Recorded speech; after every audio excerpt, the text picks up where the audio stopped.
माघ मास महात्म्य कथा 22वां अध्याय।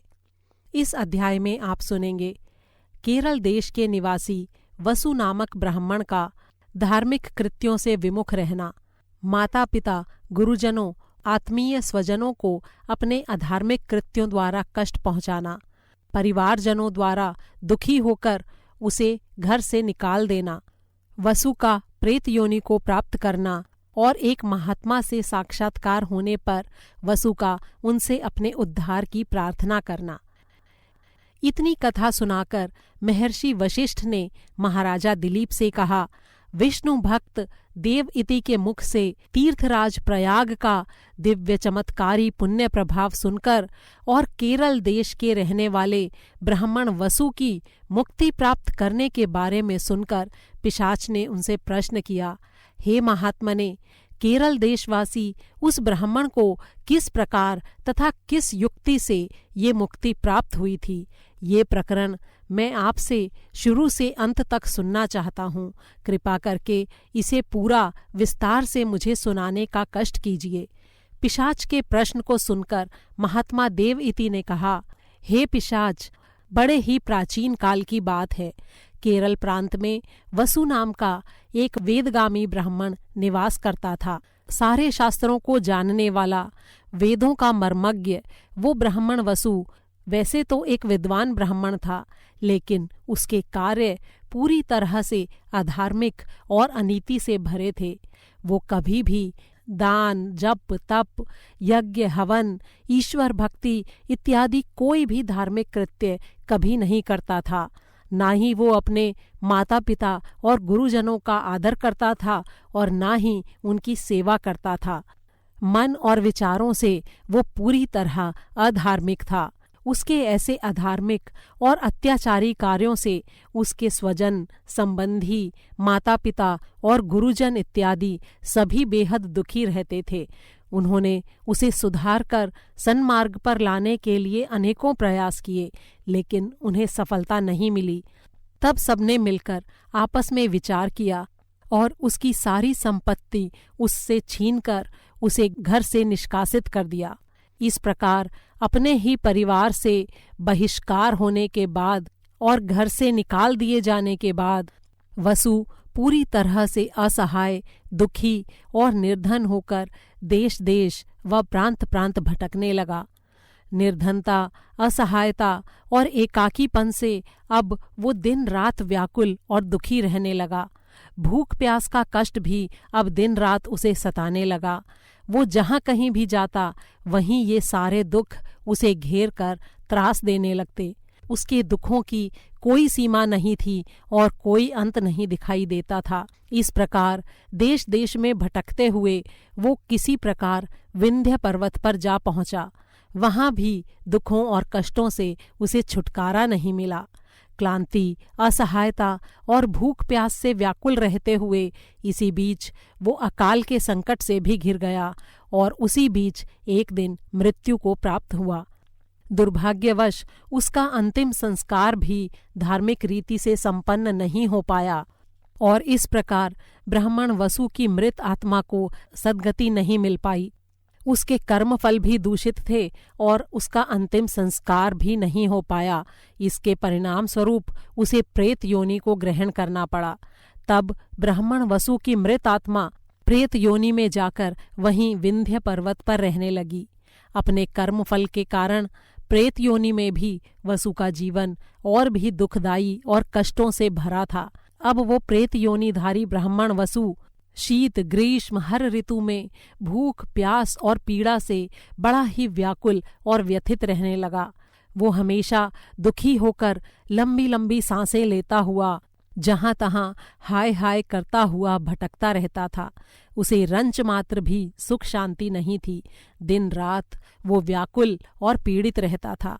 इतनी कथा सुनाकर महर्षि वशिष्ठ ने महाराजा दिलीप से कहा, हे राजन, जो मनुष्य हवन नहीं करते हैं, दान, जप, तप इत्यादि कोई धार्मिक कार्य नहीं करते हैं, भगवान के भजन और देवाधिदेव भगवान विष्णु की आराधना से विमुख रहते हैं, उत्तम और पावन दिव्य तीर्थों का सेवन नहीं करते हैं, वहां जाकर धार्मिक कृत्य नहीं करते हैं और कभी भी भिखारियों एवं अभ्यागतों की सेवा नहीं करते हैं, अन्न, वस्त्र, स्वर्ण, फल, मिष्ठान्न, जल और मणि इत्यादि का कभी दान नहीं करते हैं, वे सदैव ही अधार्मिक और धर्मरहित माने जाते हैं।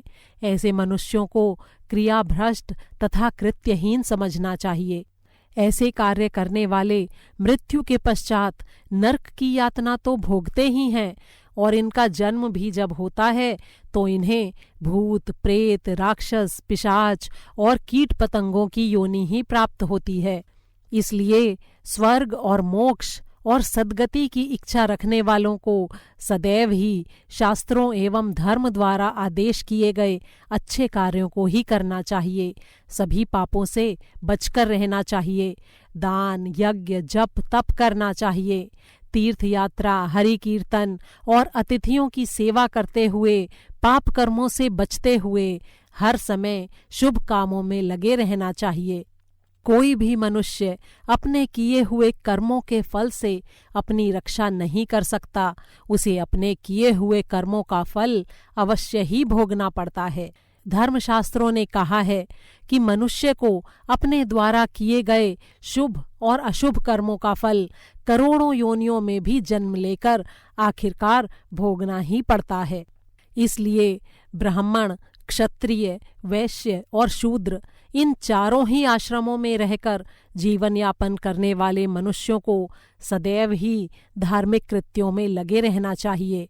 इससे उनके दोनों लोक संवरते हैं और वे सदैव ही दुखों से मुक्त रहकर पूर्ण आरोग्य और सुख शांति को प्राप्त करते हैं। इस प्रकार के जीवन में ही समस्त प्राणियों और मनुष्यों का कल्याण है। इतनी कथा कहने के पश्चात महर्षि वशिष्ठ ने राजा दिलीप से कहा, हे राजन, अब मैं तुम्हें केरल देश के उस प्रेत कायाधारी ब्राह्मण वसु की शेष कथा सुनाता हूँ। एक दिन एक धर्मात्मा पुरुष प्रयागराज में स्नान कर अपने घर को लौट रहा था। उसके साथ त्रिवेणी के जल से भरी 2 बोतलें भी थीं, जिन्हें वो अपने साथ लेकर जा रहा था। भगवत भक्ति में मग्न होकर वो भगवान का कीर्तन करता हुआ अपनी राह पर चला जा रहा था कि उसी समय वसु के प्रेत ने उसका मार्ग रोक लिया और उससे कहा, हे ब्राह्मण, तुम्हारे पास जो 2 जल की बोतलें हैं, मैं इनका जल पीना चाहता हूँ। इस समय यदि तुमने मुझे ये जल ना पिलाया तो प्यास से व्याकुल होकर मेरे प्राण निकल जाएंगे।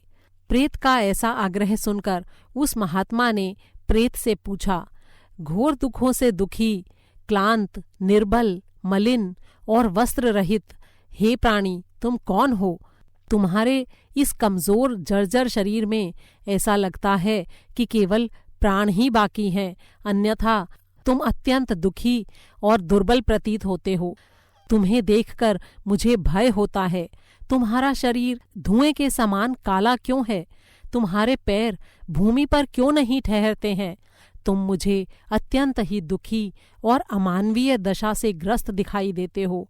तुम मेरे समस्त प्रश्नों का उत्तर देकर अपनी दशा स्पष्ट करने की कृपा करो। उस महात्मा के इन प्रश्नों को सुनकर प्रेत ने उससे कहा, हे पुण्यात्मा ब्राह्मण, जिन कर्मों को करने से मैं इस दुर्दशा को प्राप्त हुआ हूँ, उसका विस्तार से वर्णन मैं आपको सुनाता हूँ। ब्राह्मण के घर पैदा होकर भी मैंने जीवन भर कोई अच्छा कार्य नहीं किया, कभी किसी को दान नहीं दिया, कभी धर्म में रुचि नहीं दिखाई, कभी माता पिता और गुरुजनों की सेवा नहीं की। इतना ही नहीं, बल्कि मैंने सदैव उनसे निरादर और उपेक्षा का व्यवहार किया और अपने बुरे कर्मों से उनकी अंतरात्मा को दुखी करता रहा। कभी भी उनके प्रति आदर सम्मान और शिष्ट आचरण का व्यवहार नहीं किया। मैंने कभी भी घर आए किसी मेहमान का स्वागत सत्कार नहीं किया और जीवन भर स्वेच्छाचारी जीवन जिया। भगवान की भक्ति, पूजा और अर्चना से भी विमुख रहा और न जाने कितने पाप कर्म मैंने किए हैं। हे ब्राह्मण, अब मुझे अपने इन पापों को स्मरण करके पश्चाताप हो रहा है। इन बुरे कर्मों के प्रभाव से मेरा ज्ञान, बुद्धि और विवेक पूरी तरह से नष्ट हो गया है। मेरा दुर्भाग्य इतना बड़ा है कि इस वन में इतने प्रकार के फल, फूल, कंदमूल और निर्मल जल से परिपूर्ण जलाशय होने पर भी मैं हमेशा भूख प्यास से व्याकुल होकर भटकता फिरता हूँ। मेरे पाप कर्मों के प्रभाव से मेरा दुर्भाग्य इतना प्रबल है कि मैं न तो लता वृक्षों के फल तोड़कर खा सकता हूँ, न कंदमूल खा सकता हूँ और न ही निर्मल जल पी सकता हूँ। हे ब्राह्मण, अपने पिछले पाप कर्मों के कारण मुझे ऐसी प्रेत योनि प्राप्त हुई है कि मैं सदैव ही भूख, प्यास और पीड़ा से व्याकुल रहता हूँ। इस भयंकर प्रेत योनि में केवल वायु का आधार ही मेरे जीवन का आधार है। इतने कष्ट भोगकर अब मुझे पता चला है कि मनुष्य का भाग्य उसके कर्मों से ही निर्मित होता है और कोई भी इससे बचकर निकल नहीं सकता। जीवन की सद्गति और दुर्गति के लिए केवल उसके कर्म ही एकमात्र रूप से उत्तरदायी हैं। यही मनुष्य के सारे सुख दुख का मूल आधार है। कुरूप काया वाले, नीच कुल में उत्पन्न हुए, मंदबुद्धि, मूर्ख, कुटिल, समस्त श्रेष्ठजनों और धर्मात्माओं की निंदा करने वाले और सारे सद्गुणों से रहित मनुष्य भी केवल अपने पूर्व जन्म के कर्मों से राज्य सुख को प्राप्त कर लेते हैं। वास्तव में उनकी इस आश्चर्यजनक उपलब्धि का एकमात्र कारण उनके किए गए कर्म ही हैं। मनुष्य के कर्म की कृपा इतनी प्रबल होती है कि कायर, निर्बल, बुद्धिहीन, अविवेकी, नीति धर्म और धर्म कर्म को न जानने वाले, नपुंसक, अंगहीन और पापाचारी भी राजा बन जाते हैं। इस प्रकार के चमत्कारी सुखद वर्तमान का एकमात्र कारण उनका पहले किए गए सत्कर्मों से निर्मित प्रारब्ध होता है। यही कारण है कि अपने वर्तमान जीवन में जो मनुष्य धर्म के विरुद्ध जीवन जीते हुए भी सारे सुखों और ऐश्वर्यों को प्राप्त करते हैं, वो तभी होता है जब उनके पूर्व जन्म के कृत्य पूरी तरह से धार्मिक रहे हों। उन्होंने गौ, भूमि, अन्न, वस्त्र, स्वर्ण जैसे पदार्थों का दान किया हो। इनकी शक्ति से ही उनका प्रारब्ध उनके वर्तमान को सुखी बनाता है। ईश्वर और धर्म का ऐसा ही विधान है। इसमें जरा सा भी संशय या तर्क करना कोई महत्व नहीं रखता। हे विप्रवर, और अधिक तर्क वितर्क करने से क्या लाभ? जिन मनुष्यों ने अपने पूर्व जीवन में अन्न, वस्त्र, स्वर्ण और गौ दान किया है, कन्यादान किया है और समस्त प्रकार के उत्तम दानों को किया है, उनका वर्तमान हमेशा सुखी होता है। जिन्होंने भूमि, आसन, तांबूल, तंदुल, मंदिर, स्वर्ण, धन, यक्ष, भोज्य, चंदन इत्यादि वस्तुओं का दान किया है, उन्होंने निश्चय ही अपने अतीत, वर्तमान और भविष्य को संवारा है। उनको दोनों ही लोकों में सुख व शांति प्राप्त होती है। जिस प्रकार सत्कर्मों से सुंदर एवं सुखद प्रारब्ध का निर्माण होता है, उसी प्रकार जिन मनुष्यों ने कभी भी अपने पूर्व जन्मों में किसी प्रकार के सत्कर्म नहीं किए हैं और मन, वचन और कर्म से हर प्रकार के पाप कर्मों में लिप्त रहे हैं, उन्होंने परलोक का भय त्याग कर केवल पाप ही पाप किए हैं। निंदा, हिंसा, छल कपट, दुराचार, मद्यपान और दुष्कर्मों में लीन रहे हैं। उनका इहलोक और परलोक दोनों में ही घोर कष्ट, अशांति और नाना प्रकार के दुख पग पग पर उनका स्वागत करते हैं। वसु के प्रेत ने आगे कहा, हे ब्राह्मण, मेरे इस कथन का प्रत्यक्ष प्रमाण मैं तुम्हारे सामने खड़ा हूँ। वर्तमान में ये जो भयंकर प्रेत योनि मुझे प्राप्त हुई है और मैं जो असहाय होकर भूख, प्यास, सर्दी, गर्मी, पीड़ा के कष्टों को भोग रहा हूँ, ये सब मेरे पूर्व जन्म में किए गए अपकर्मों का ही परिणाम है। हे पुण्यात्मा ब्राह्मण, ये मेरा अहोभाग्य है कि मुझे तुम्हारे दर्शन प्राप्त हुए हैं। तुम विष्णु भक्त हो, माता पिता व गुरुजनों की सेवा करने वाले हो, धर्मात्मा और सदाचारी हो, सदैव ही देवाधिदेव विष्णु भगवान की भक्ति में लीन रहते हो। तुम्हारा जीवन धर्म और सत्कर्मों के अधीन है, इसलिए हमारे जैसे भूत, प्रेत, राक्षस, पिशाच, बेताल, कुंड, मांड इत्यादि दुष्ट और हिंसक योनि वालों से तुम्हारा स्वप्न में भी कोई अनिष्ट या अहित नहीं हो सकता है। तुम हम सबसे अधिक शक्तिशाली हो, तुम्हें हमारा भय नहीं करना चाहिए। हमसे डरने की तुम्हें कोई आवश्यकता नहीं है। जो भगवत भक्त होते हैं उनकी पवित्र ग्रह, नक्षत्र, दिग्पाल, देवता इत्यादि सदैव ही रक्षा किया करते हैं। स्वयं भगवान भी अपने भक्त का विशेष ध्यान रखते हैं। जो भगवत भक्त होते हैं उनका यक्ष, किन्नर, असुर, गंधर्व या दुष्ट ग्रह भी अहित नहीं कर पाते हैं। हे धर्मात्मा ब्राह्मण, भगवान की भक्ति के कारण तुम्हें तो सहज रूप से अभय प्राप्त है।